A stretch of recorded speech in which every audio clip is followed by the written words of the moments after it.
The following podcast is going to contain spoilers, along with me, just a regular guy, talking about all the things I love, such as comics, movies, television, music, and books. So yeah, proceed at your own risk.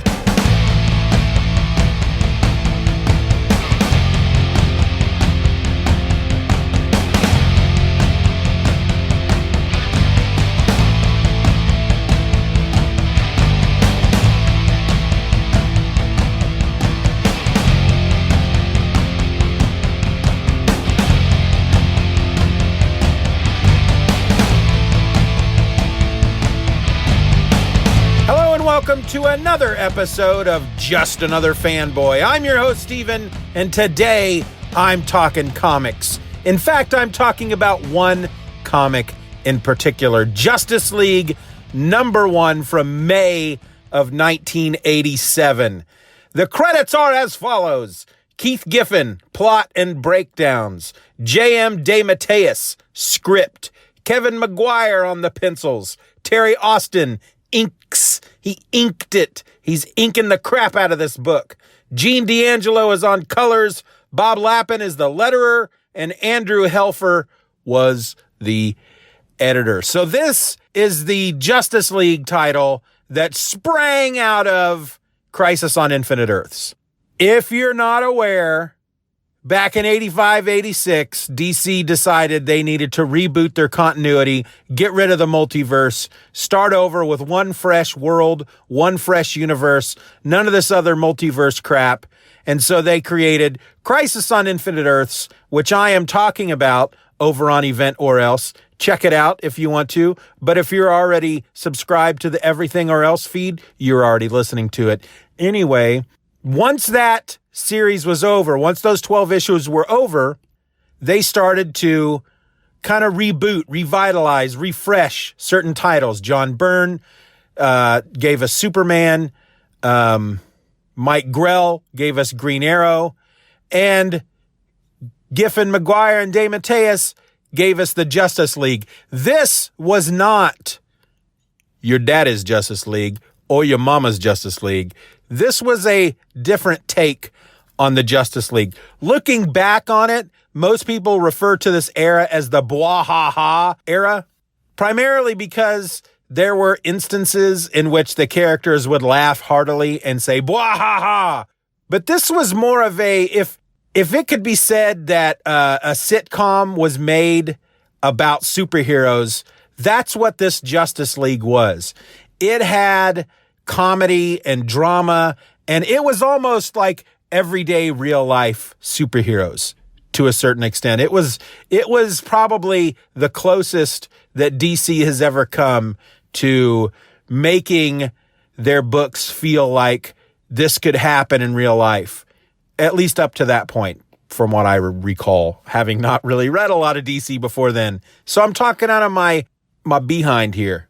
So we've got a new Justice League coming together, and the members are Batman, Captain Marvel, or you know him now as Shazam, Martian Manhunter, Black Canary, Blue Beetle, Guy Gardner, Green Lantern, he's a Green Lantern, and Mr. Miracle. The book opens up with Guy Gardner sitting at the, I guess you would call it, the conference table in the main hall, the main room of the Justice League headquarters. And he's thinking to himself that basically when everybody comes together, he is going to announce that he will lead, he will run the Justice League. We quickly learn that Guy Gardner is a cocky, arrogant kind of guy. He loves Rambo. He loves Ronald Reagan. He is a cocky, arrogant, meat-eating, in-your-face, conservative Republican who's ready to leap into any fight and kick anybody's butt. That's who Guy Gardner is. And he's got a bowl cut, and he's pretty funny. He's pretty funny in this book. So as he's sitting there thinking about this, members start to arrive. Black Canary is first, and then Mr. Miracle arrives, and they're coming in by this teleportation tube. And Mr. Miracle has with him Oberon, who is a dwarf. And Oberon is kind of like his manager. He's not a superpowered guy. Mr. Miracle does he's like an escape artist. So he does like TV appearances and stuff. And Oberon is his manager. Right away, Guy Gardner gets into it with Oberon. He's kind of mouthing off to Black Canary, she's not taking any of his crap. From the get-go, she's holding her own. She's not taking any of his crap from him. Oberon kind of steps up to Guy Gardner, and those two end up getting into it. Captain Marvel shows up, and before you know it, there's just this all-out brawl going on in the main room of the Justice League headquarters. That is when Batman arrives with another member of the Justice League I neglected because he's really not in this issue at all, Dr. Fate. And they walk into this to the conference room area, and there's just the rest of the Justice League, and they're having a big brawl. And I think he makes a comment, this happens anytime you get superheroes together in a room at one time. This is going to happen.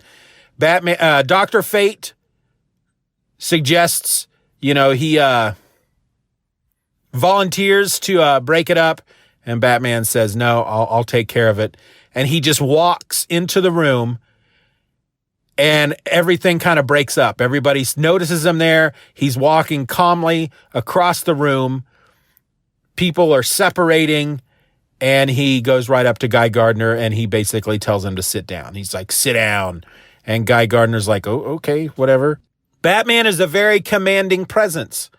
And so he brings the first meeting of this new Justice League to order, and he does it by reading off their charter first, which you can see everybody at the table as he finishes up reading the charter. They're all very bored, and Batman doesn't care. Batman is by the book. He's by the rules. He is the straight man in this comic. Batman is your straight man. Well, then we go to this guy who's watching all this stuff on the news. He's got this bank of monitors. He's like a business guy. He comes into the office. The secretary says hello to him. He goes into his office. He turns on all of his TVs. He's watching all this footage about the new Justice League, and he's scrawling on a piece of paper. And at one point, he writes down Justice League of America, and then he scratches out the of America. Then we go to the United Nations, and we meet Dr. Light. This is where I get kind of confused in the DC continuity, because from what I remember, from what I've read, there are two different Dr. Lights.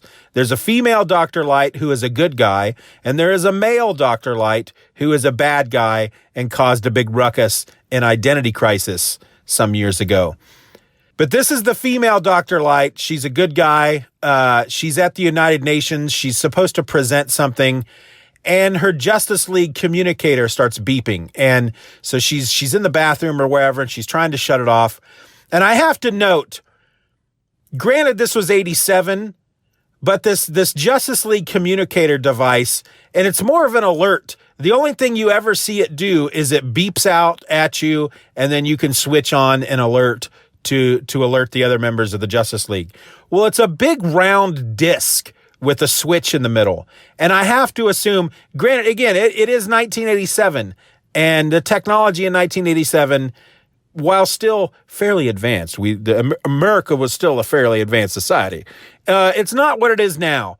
But they did have beepers back then, and beepers were not nearly as big as this giant disc that was bigger than her hand. And yet all it had on it was like a switch. And you would think that the Justice League would be able to, frickin' with the resources that the Justice League has, that they could have created something a bit smaller. But let's just get past that. So we find out that this businessman, Maxwell Lord, visited her at one point and invited her to join the Justice League. Now, he has nothing to do with the Justice League, but he tells her that he does, and he gives her the communication device. Once she gets it shut off, she suddenly discovers that there are terrorists in the UN, and they've taken over, and there's a guy up on the dais in front of the whole collection of representatives, and he's got a bomb biografted to his chest that is going to go off if he dies. And there's actually a very funny moment where there's news footage of what's going on, and you can hear the anchor talking about this, and the anchor is talking to a I don't know, I can't remember if it's a I think it's like somebody from Star Labs.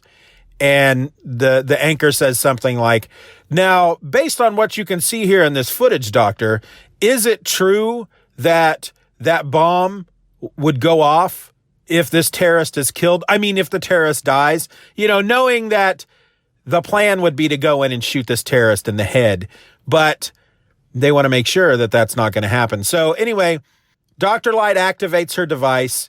It alerts at Justice League headquarters. Batman's really confused because all the members of the Justice League are there, but it comes up on the computer as Dr. Light. He's even more confused about that, but they all pile into the Bug. This is the Beetle's big beetle-shaped airship, and they fly over to the United Nations. And Batman, he takes charge, of course, and he has certain jobs for everybody.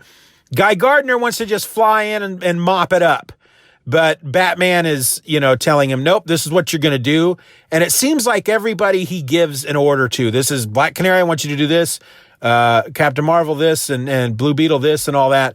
Everybody questions. Nobody just takes his orders, as are you sure you want me to do this, Batman? Maybe I could do this. And he's starting to get really frustrated. Why is everybody questioning my orders?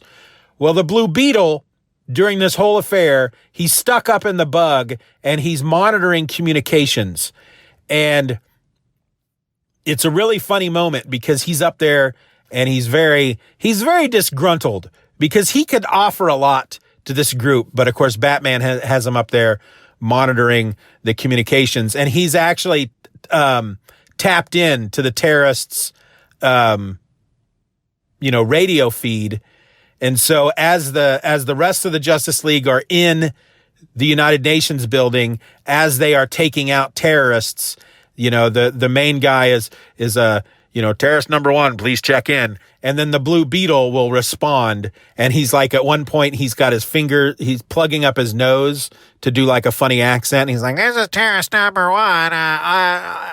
Everything is okay over at my end." And he feels very embarrassed about that. He's like, this is what I'm doing. I'm the Blue Beetle. I should be doing more. This is ridiculous.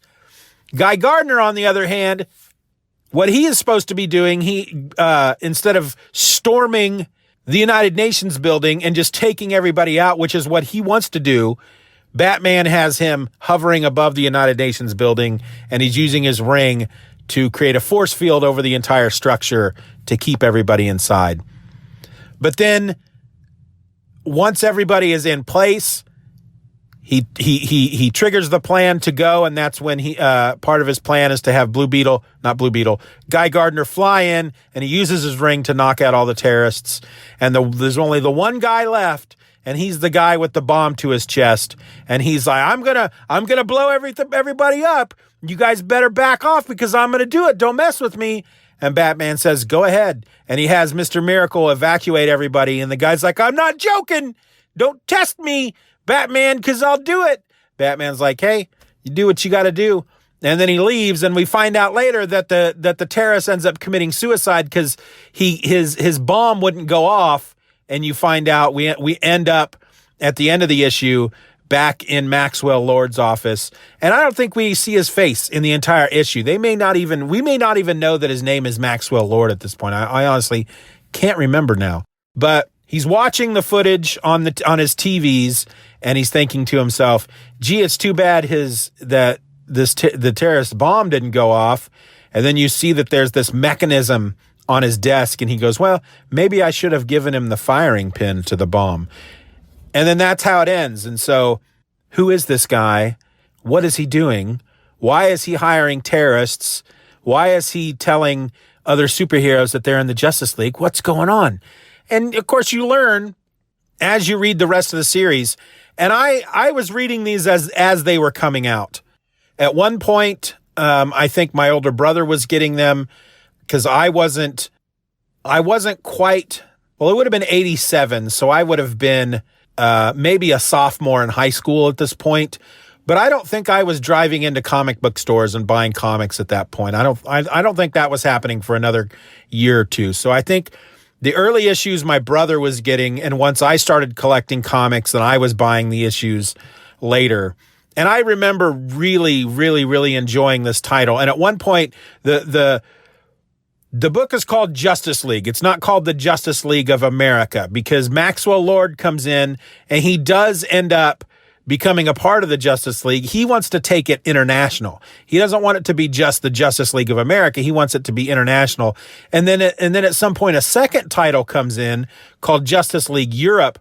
So they changed the name of the book to Justice League International for a little bit. And then they bring in another title called Justice League Europe that had characters like, I think the Flash was in Justice League Europe. You had Captain Atom, Fire and Ice. I think Fire and Ice ended up on Justice League, the regular series. I don't remember. It's been a long time. But I know that Bart Sears was the artist on Justice League Europe.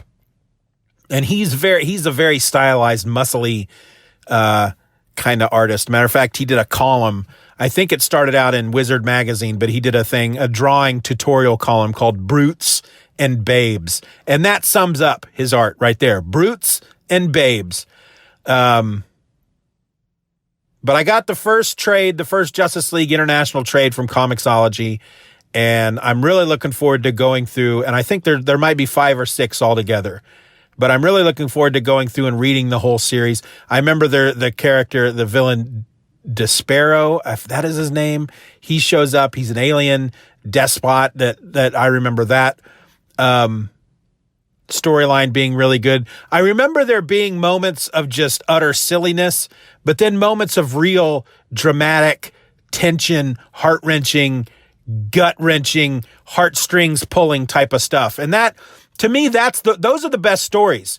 Anytime that you can read a story and in some moments you're laughing and it's just pure silliness, and you love these characters so much because they're so funny and they're so real, but then you twist it and something really bad happens, and then that makes the drama even more, well, dramatic, because you've seen the lighter side and you've grown to like these characters because of it.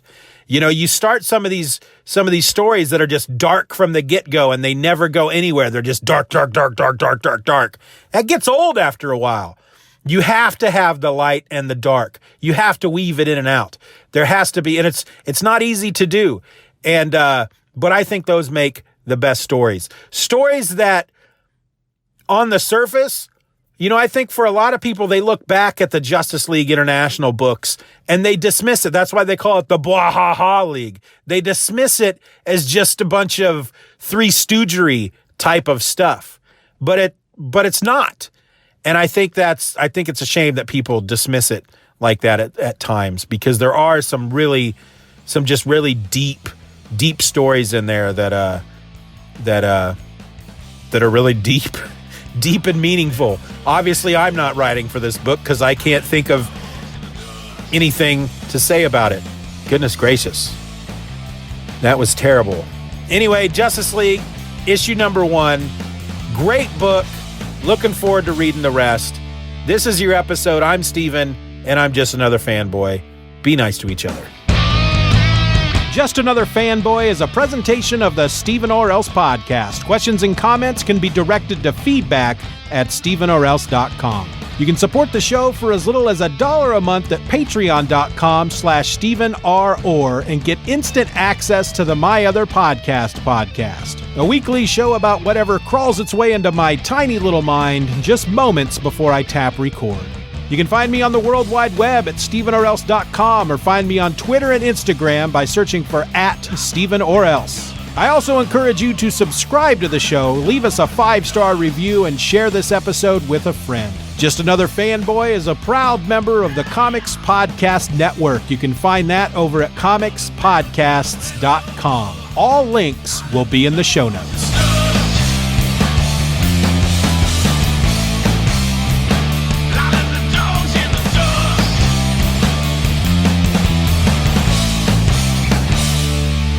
Bye-bye, Daddy. Bye-bye, Daddy. Good job.